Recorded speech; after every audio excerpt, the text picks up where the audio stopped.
पाकिस्तानी रुपए के मुकाबले में अमरीकी डॉलर मजीद सस्ता हो गया।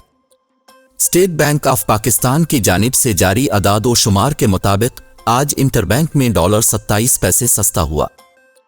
स्टेट बैंक ऑफ पाकिस्तान के मुताबिक इंटरबैंक में कारोबार के इख्तिताम पर एक अमरीकी डॉलर का भाव 281 रुपये 40 पैसे है। गुज़िश्ता रोज़ इंटरबैंक में डॉलर का भाव 5 पैसे कम होकर 281 रुपये 67 पैसे पर बंद हुआ था। वाज़ेह रहे कि इंटरबैंक में नए साल के पहले हफ्ते में डॉलर 46 पैसे सस्ता हुआ।